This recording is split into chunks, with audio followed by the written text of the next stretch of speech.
Hello everyone. Last lecture में हमने debtors और रिसीवेबल्स किया था। आज हम क्रेडिटर्स की टर्मिनोलॉजी देखते हैं।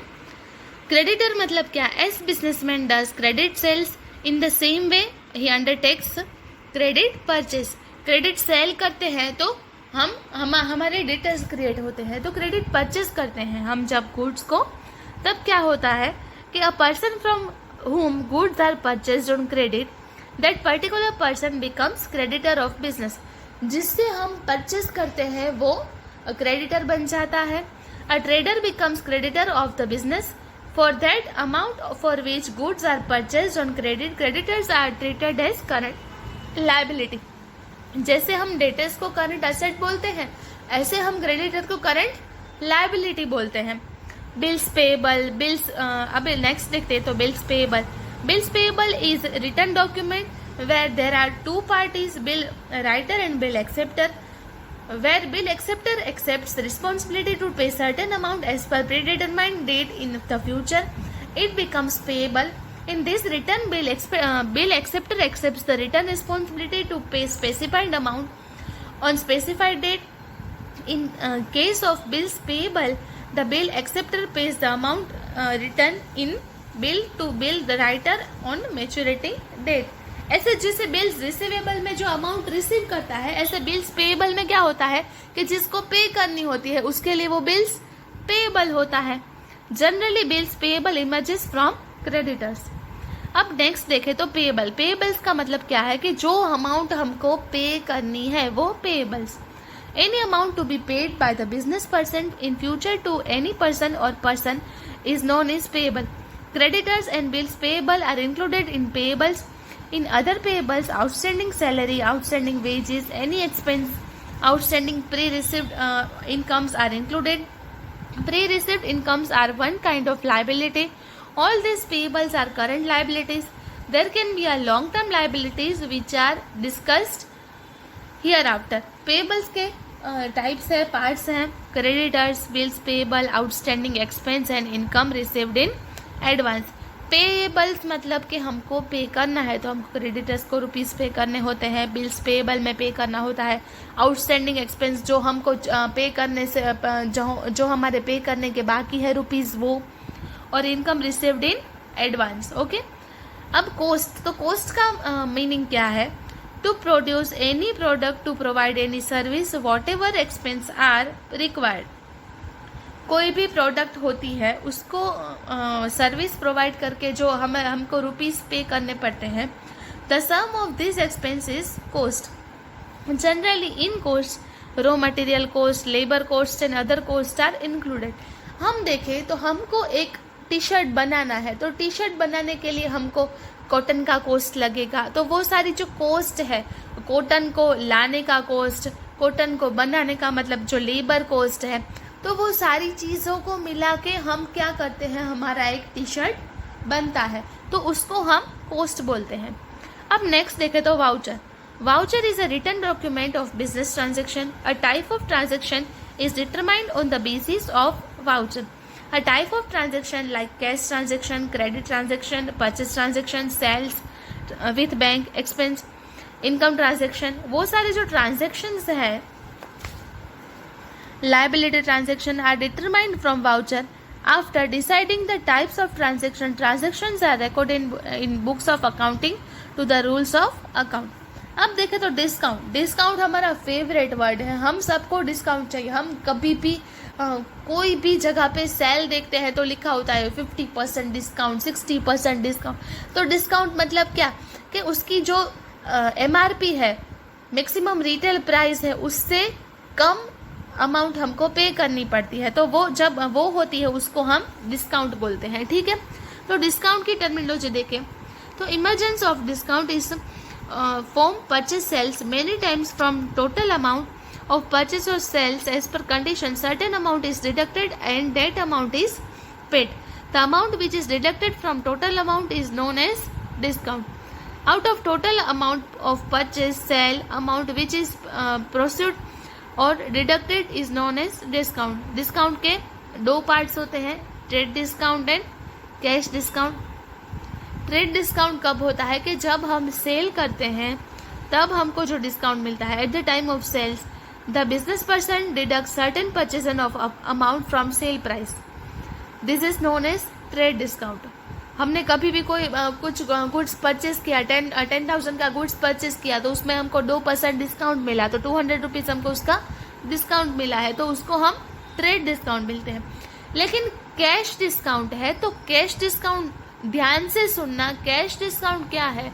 कैश डिस्काउंट कब मिलता है, जब हम किसी भी चीज़ का पेमेंट करते हैं कैश में, तब कैश डिस्काउंट मिलता है। To attract the customers with the purpose to receive quick collection of credit sales, the amount which is deducted from receivable amount is known as cash discount. Cash discount is recorded in the books. After deduction of trade discount, cash discount is determined as above stated in if 2000 as discount allowed on 1900. क्या है इसमें, एक normal चीज़ याद रखनी है कि जब हम कैश पेमेंट करते हैं तब हमको कैश डिस्काउंट मिलता है, ठीक है। This discount is allowed at the time of collection of cash, thus it is called cash discount. जब कैश मिलती है तभी ये डिस्काउंट मिलता है, उसके अलावा ये डिस्काउंट नहीं मिलता। अब उसके बाद है डिस्काउंट रिसीव्ड, डिस्काउंट अलाउड। अब डिस्काउंट रिसीव्ड का मतलब क्या, when the businessman purchase goods and page less amount. Discount received का मतलब क्या होता है कि जब हमको डिस्काउंट मिलता है, तो हम जब गुड्स को परचेज करते हैं तब हमको डिस्काउंट मिलता है, और जब हम गुड्स को सेल करते हैं तब हम डिस्काउंट अलाउ करते हैं। तो discount received and discount allowed में सिर्फ इतना ही डिफरेंस है। नेक्स्ट देखें डेप्रिसिएशन। डेप्रिसिएशन है वो एक एक्सपेंस है बिजनेस का। कब हम असेट होती है, हम जब सोचे कि हम 2010 में एक असेट परचेज करते हैं और 2020 तक हम वो असेट को यूज़ करते हैं, तो उसमें कुछ ना कुछ तो चेंज होगा ना असेट में, वो असेट थोड़ी ख़राब हो जाएगी, तो उसका एक डेप्रिसिएशन हम एज एक्सपेंस बाहर निकालते हैं। तो उसकी जब हमको रिडक्शन वैल्यू मिलती है वो हम हमारे कोई अकाउंट में प्रॉब्लम नहीं आती है। Depreciation is expense of business. Every year the value of asset is reduced from certain rate. Amount which is reduced is called depreciation. जो अमाउंट रिड्यूस होती है वो डेप्रिसिएशन।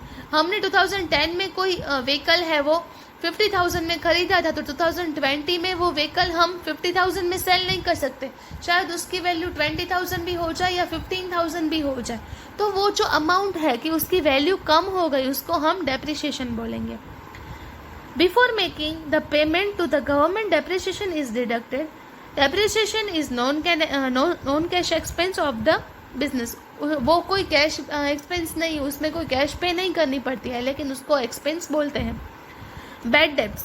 बैड डेट्स का मतलब क्या है, when goods sold on credit by business, person to whom goods sold is debtor of business, from him the amount of sale is to be collected.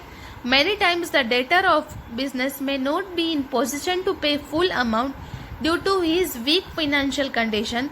If the amount is not collected even after necessary efforts, the amount which is not received is known as bad debts. कभी कभी क्या होता है कि हमने debtors को debtors से हमको पैसा लेना होता है, लेकिन डेटर होता है वो इतना कैपेबल नहीं है कि वो अमाउंट पे कर सके, तो हमारे लिए वो बैड डेट बन जाती है, ठीक है। तो उसको हम एज अ लॉस कंसिडर करते हैं। उसके बाद है सॉल्वेंट। सॉल्वेंट का मतलब क्या है कि इन accounting a person who pays the financial obligations regularly and whose assets are more than liabilities, the person is known as solvent.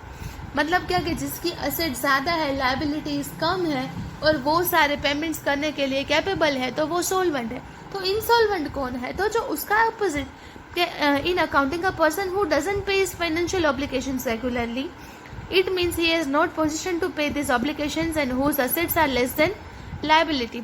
उसकी लाइबिलिटी ज़्यादा है, उसको पे करने के उसको रुपीज़ ज़्यादा पे करने के, असेट्स उसकी कम है।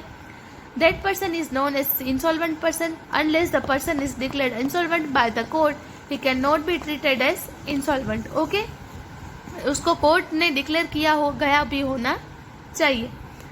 Debit and credit. Debit and credit का मतलब क्या है? There are two important words in of accounting. Every transaction has two effects on double entry system, debit and credit. True. In accounting, two sides are used.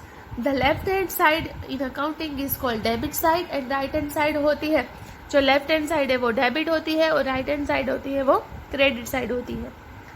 Any account to be debited means accounting treatment at debit side of account. Example देखे तो the treatment or at left side. Any account to be credited means accounting treatment at credit side of account is treatment at the right hand side. और उसके जो rules है वो हम आगे देखेंगे. अकाउंट, तो अकाउंट का मतलब क्या है? Business transaction pertaining to certain items and person would take place frequently. This transaction may be debit side having debit effect, may be credit side having credit effect. Transaction pertaining the respective item or person is recorded on one place from where the summary of transaction of item or person can be obtained. This is called account. Example इसका देखें तो Pushpaben is a customer of business. Goods are sold on credit to her. Assume that the credit sale is made 20 times in a year. She also settles her account 20 times. जितने भी transaction हुआ है उतने time उसको accounts उसके maintain करने पड़ेंगे. Now there will be 20 into 2 40 transaction with Pushpaben during the year. All these transactions are recorded in one place or in the books of account. That is a personal account like personal account, goods account, asset account, income account. ये सारी चीजें पुष्पाबेन का account है तो पुष्पाबेन जितने भी transaction करते हैं ईयरली तो पुष्पाबेन के अकाउंट में वही सारे उसके ट्रांजेक्शन आएंगे. Are also prepaid as per rules of accounting. Even if there is a one transaction respective account is to be prepared. These terminologies make the subject to study easy. The terminologies to clarify meanings of the concerned topic so that there is no space of any controversy. Terminology has significance, place and importance in every branch of education.